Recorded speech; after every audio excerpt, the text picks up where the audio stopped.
ridwana.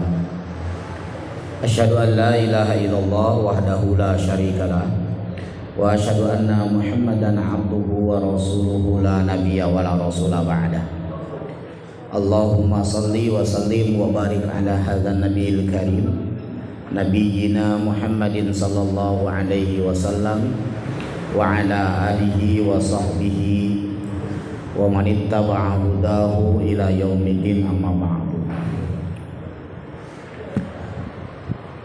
Bapak Ibu hadirin yang dirahmati Allah Subhanahu wa taala, malam ini kita lanjutkan sedikit terkait dengan kajian hadis yang ke-10 yang bunyinya akan saya ulang untuk membaca kembali. An Abi Hurairah radhiyallahu anhu qala Rasulullah sallallahu alaihi wasallam, innallaha ta'ala thayyibun la yaqbalu illa thayyiban. Wa innallaha amaral mu'minina bima amara bihil mursalin. Faqala ta'ala ya ayyuhar rusulu kulu minat thayyibati wa'malu salihan. Wa qala ta'ala ya ayyuhalladzina amanu kulu min thayyibati ma razaqnakum. Thumma dzakara ar-rajula yutilu safar ash'atha aghbara yamuddu yadayhi ila sama ya rabbi wa mat'amuhu haram wa mashrabuhu haram wa malbasuhu haram wa ghudhiya bil harami fa anna yustajabu lahu. Dari Abu Hurairah radhiyallahu anhu berkata, Rasulullah sallallahu alaihi wasallam bersabda, sesungguhnya Allah Ta'ala itu baik dan tidak menerima kecuali yang baik, la yaqbalullahu illa thayyiban. Dan sesungguhnya Allah memerintahkan orang beriman sebagaimana Allah telah perintahkan kepada para rasulnya dengan firman-Nya, wahai para rasul, makanlah yang baik-baik dan beramal salehlah. Dan Allah pun berfirman, wahai orang-orang yang beriman, makanlah yang baik-baik dari apa yang kami rizkikan kepada kalian. Kemudian beliau menyebutkan ada seseorang melakukan perjalanan jauh dalam keadaan kumal dan berdebu. Dia memanjatkan dengan mengangkat kedua tangannya ke langit seraya berkata, ya Rabbi, ya Rabbi. Padahal dia senantiasa memakan makanan yang haram, dia senantiasa meminum minuman yang haram, pakaian yang digunakan pun dari hasil yang haram, bahkan kebutuhan-kebutuhan yang lain pun dipenuhi dari jalan yang haram. Bagaimanakah doanya akan dikabulkan? Kemarin sudah kita bahas terkait dengan bahwa Allah itu baik, Allah itu indah, Allah itu tidak bisa digandengkan dengan sesuatu yang buruk, kan begitu ya. Kemarin pun sudah kita bahas bahwa makanan yang baik itu makanan yang seperti apa. Nah, di penghujung hadis ini Bapak Ibu ada kalimat yang dinarasikan oleh Rasulullah Shallallahu Alaihi Wasallam bahwa doa-doa yang kita panjatkan itu pun sangat ditentukan oleh kondisi kita, apakah akan dikabulkan atau tidak.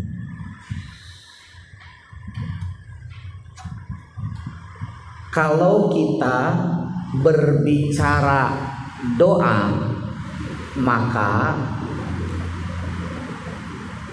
kita harus mengetahui orang yang dalam keadaan seperti apa yang doanya dikabulkan. Ada beberapa keadaan orang yang doanya mustajab atau dikabulkan oleh Allah.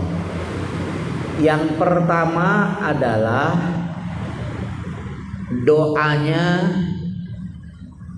orang yang sedang safar, sedang bepergian. Maka ketika kita sedang berada di perjalanan, hiasilah bibir kita dengan zikir dan doa. karena pada saat itu kondisi kita sedang mustajab, peluang doanya dikabulkan. Maka kalau kita mau safar, mintalah doa kepada yang kita tinggal, dan yang ditinggal pun hendaknya minta doa kepada orang yang mau safar. Ya. Itu yang pertama. Yang kedua, keadaan orang yang doanya mustajab adalah doa orang yang sakit. Ya, doa orang yang sedang sakit. Kalau kita mengunjungi orang sakit, bukan sekedar kita mendoakan agar lekas diberi kesembuhan, tapi pun kita hendaknya meminta doa kepadanya, karena doanya orang yang sakit itu dikabulkan oleh Allah Subhanahu wa Ta'ala. Kemudian yang ketiga, doanya orang yang teraniaya.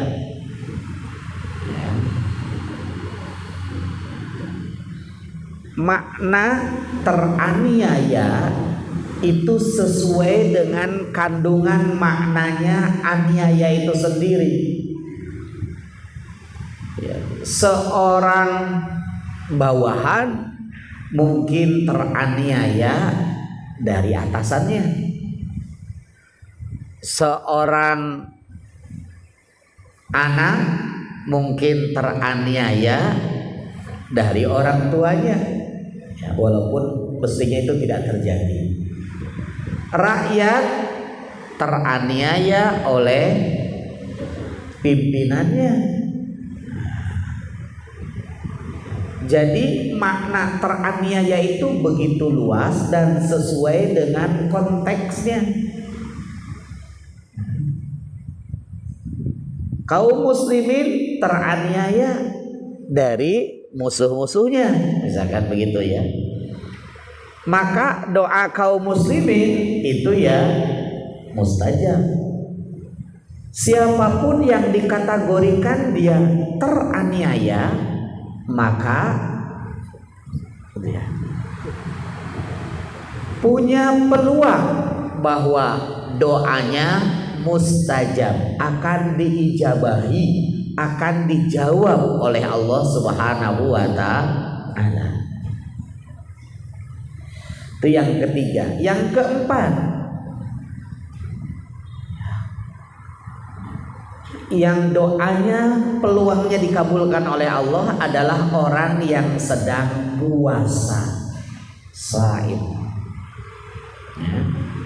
Orang yang sedang puasa, doanya berpeluang besar untuk diijabahi oleh Allah Subhanahu wa Ta'ala. Maka kalau kita ingin diijabahi doanya, ya ambillah dari 4 kategori itu.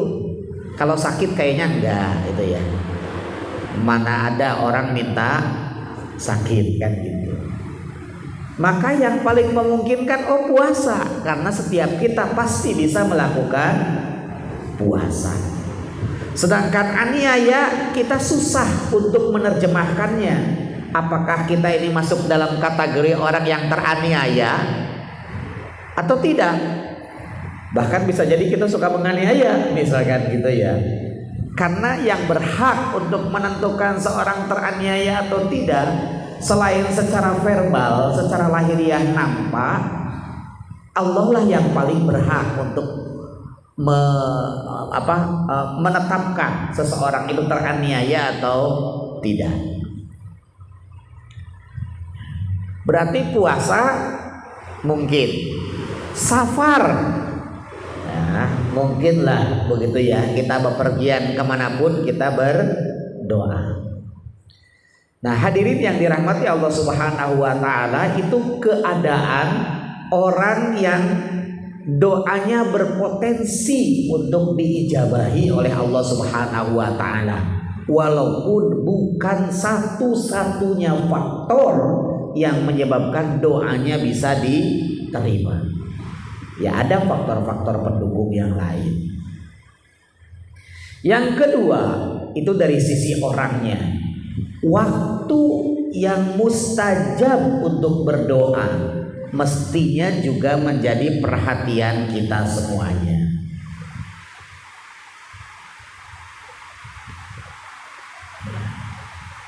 Hujan Bapak Ibu ya, hujannya masih air ya, jadi silahkan kalau ada yang meletakkan sesuatu di luar yang mungkin akan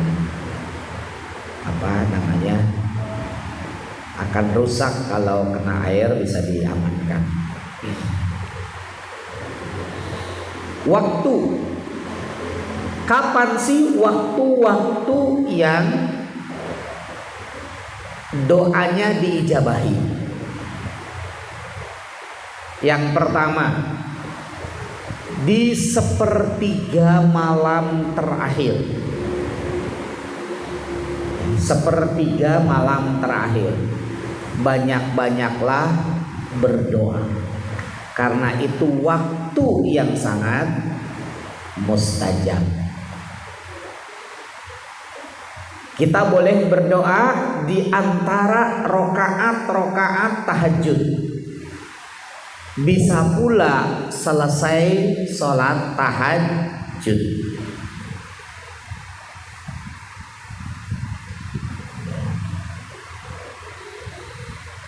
Yang kedua, waktu yang mustajab untuk berdoa adalah antara subuh sampai dengan waktu syuruk.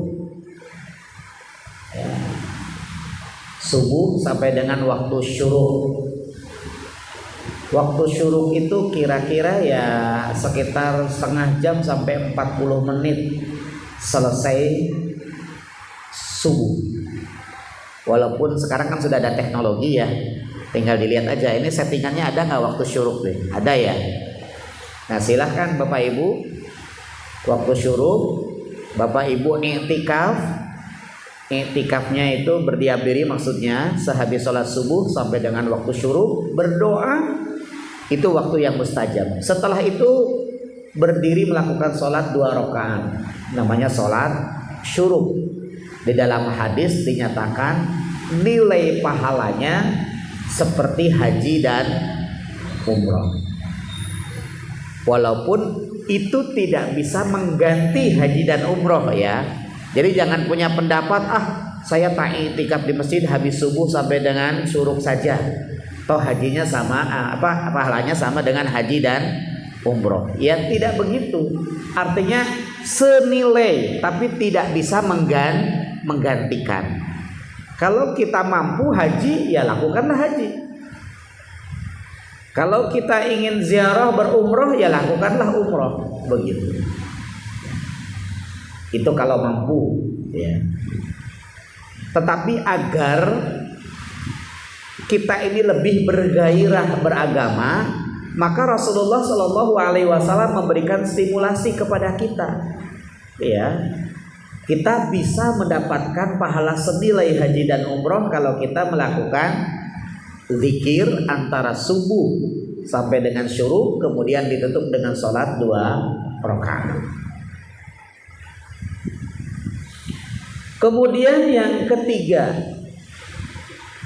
waktu yang mustajab untuk berdoa itu adalah ketika matahari tepat di atas kepala kita.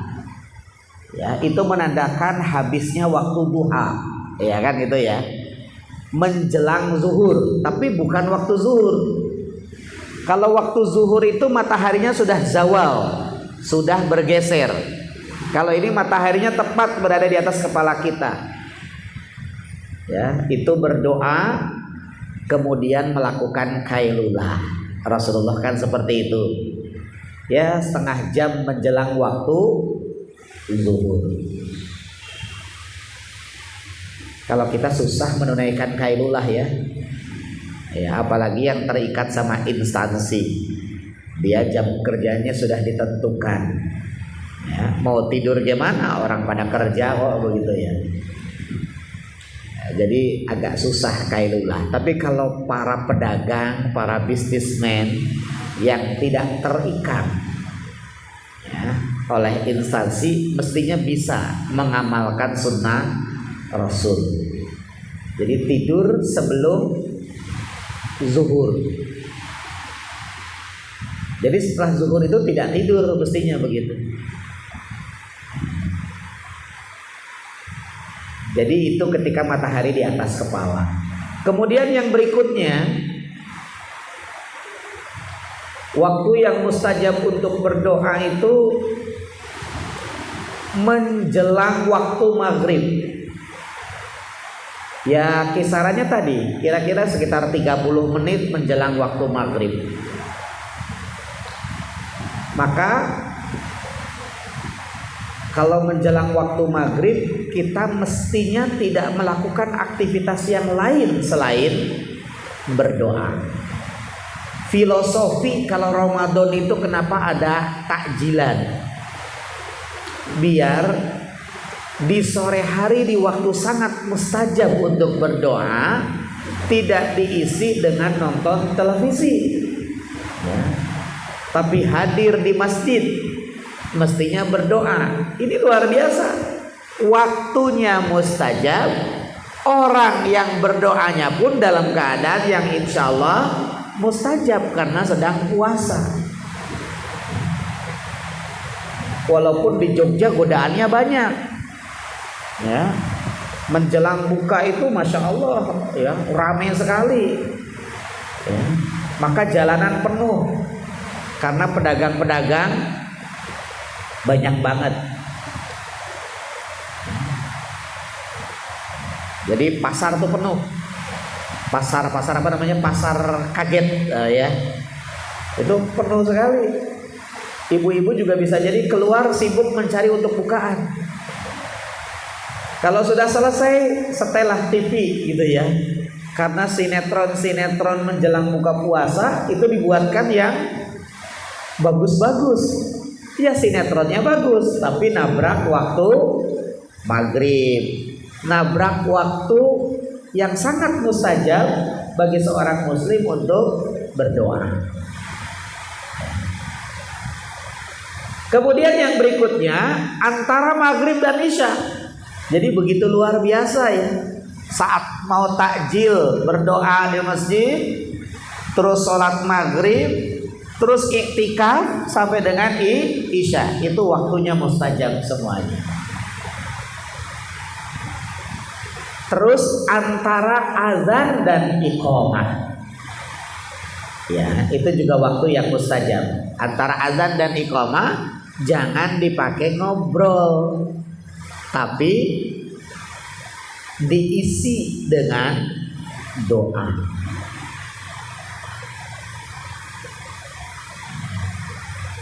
Untungnya masjidnya nggak ada terasnya ya. Biasanya kalau masjid ada teras, bapak-bapak tuh senangnya di luar dulu begitu. Ngobrol, nanti pas qomat baru pada masuk ke dalam, kan gitu ya. Ini alhamdulillah masjidnya nggak ada terasnya. Cuman jangan juga dijadikan dalam masjid kemudian ngobrol menjelang iqamah.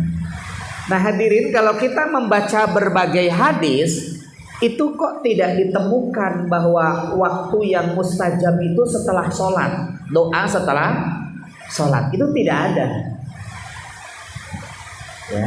Nah yang terbalik dalam kultur kita, sehabis sholat doanya panjang, antara azan dan iqamah yang mestinya itu waktu mustajab, itu banyak digunakan untuk ya tadi ngobrol, atau kalau dari masjid ngelat kan gitu ya.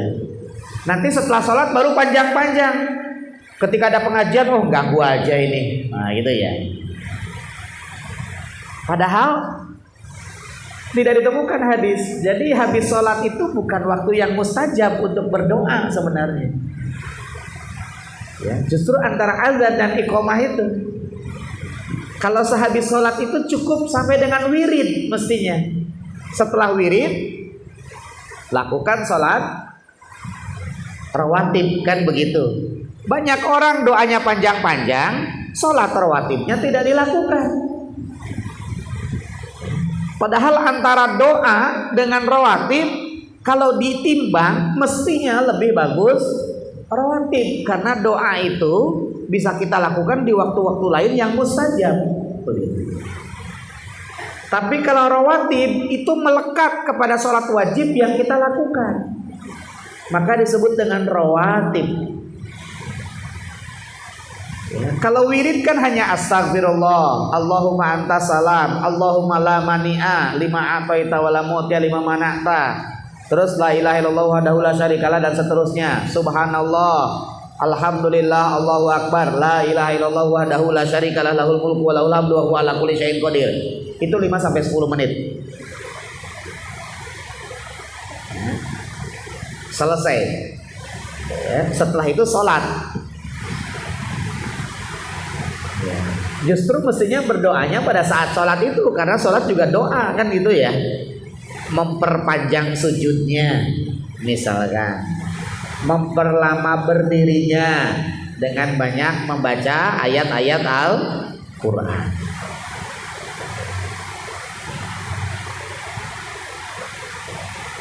Kita juga menemukan bahwa salah satu waktu yang mustajab itu saat kita sujud. Nah, ini yang kemudian menjadi perdebatan. Kalau kita baca fikih sunnah, disampaikan oleh penyusunnya Syekh Sayyid Sabiq, itu mengemukakan satu riwayat bahwa Rasulullah SAW memperlama sujud itu hanya di sujud terakhir saja. Jadi dari rangkaian sholat hanya sujud terakhir. Lantas yang dibaca apa? Ya, riwayat itu hanya menyatakan berdoalah sekehendakmu. Artinya kita boleh berdoa apapun. Lantas di kalangan para ulama terjadi perdebatan, apakah doa itu harus menggunakan bahasa Arab atau menggunakan bahasa ibu, ya, atau menggunakan bahasa daerah, bahasanya sendiri, bagaimana? Nah, para ulama sepakat walaupun tidak ada riwayatnya berdoanya berdoa seperti apa, tapi karena Al-Quran itu isinya adalah Al-Quran dan hadis, ya. Iftitah itu hadis, Allahumma ba'id atau wajahtu itu kan hadis. Al-Fatihah itu Al-Quran, surat pendek itu Al-Quran, doa ruku itu hadis, doa i'tidal itu hadis, doa sujud itu hadis. Jadi tidak keluar dari Al-Quran dan hadis. Maka kalau kita mau memperpanjang sujud dengan berdoa di sujud terakhir, berdoalah dengan doa-doa yang bersumber dari Al-Quran dan hadis. Itu seperti itu, ya. Lantas memaknai bahwa waktu sujud itu waktu yang mustajab, itu apakah hanya sujud di dalam sholat, atau kita bisa sewaktu-waktu bersujud kita kemudian berdoa, begitu. Ini juga perbincangan, karena sujud syukur itu tidak ada doanya. Boleh nggak kita sujud syukur diisi dengan doa? Kalau tidak menyandarkan bahwa ini adalah perbuatan Rasulullah, itu tidak masalah, karena doa itu baik. Sujud itu disunnahkan. Hanya Rasulullah kalau sujud tidak pernah membaca doa apa-apa, kan begitu. Lantas kita isi dengan doa, boleh tidak? Mestinya boleh. Tetapi jangan disandarkan bahwa yang dilakukan oleh Rasulullah adalah sujud dengan berdoa. Itu yang keliru, kan gitu. Jadi jangan menyandarkan kepada Rasulullah. Ya, sujud syukur itu tidak ada doanya, Bapak Ibu. Sama dengan sujud sahwi itu tidak ada doanya. Bahkan kalau ada doa sujud sahwi yang menyatakan subhana man la yanamu wa la yashur, itu dinyatakan la aslahu, riwayatnya tidak diketahui asal muasalnya. Maka para ulama mengatakan sujud itu ya doa dengan doa sujud saja, subhana rabbiyal a'la atau subhanakallahumma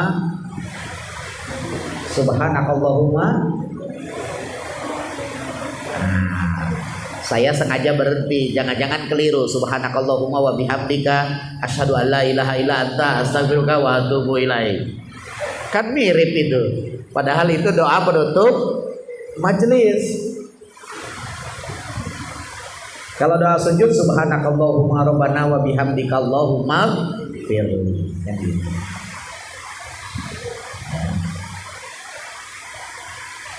Nah itu hadirin yang dirahmati Allah Subhanahu wa ta'ala. Jadi itu dua keadaan. Keadaan orang yang berdoa dan waktu yang berdoa agar diijabahi. Tapi juga jangan dilupakan berdasarkan hadis ini, kondisi orang yang berdoa pun harus dalam keadaan yang baik. Ya, makna keadaan yang baik itu adalah dia dalam keadaan perilaku yang memang taat kepada Allah. Ya, dia berpakaian dibelikan dari sumber yang halal. Dia memakan makanan dari sumber yang halal. Dia meminum minuman dari sumber yang halal. Itu menjadi penentu diijabahinya doa kita, kan begitu. Maka kalau kita saat ini bertanya-tanya, mengapa doa saya belum dikabulkan? Ya kita evaluasi. Misalkan waktunya sudah sesuai waktu yang diijabahi. Keadaannya, oh saya dalam keadaan puasa, atau dalam keadaan teraniaya, atau dalam keadaan sakit. Nah yang ketiga yang harus kita evaluasi, apakah kita masih banyak mencampuri seluruh aspek hidup kita dengan sesuatu yang haram atau tidak. Mana mungkin Allah akan mengabulkan doa orang yang masih melakukan pelanggaran terhadap syariat agama.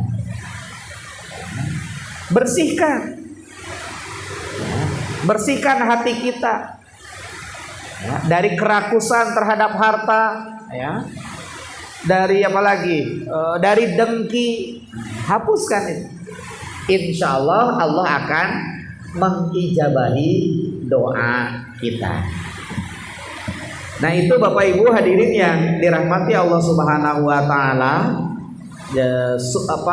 bagian pelajaran yang kita dapatkan dalam hadis yang ke-10 ini.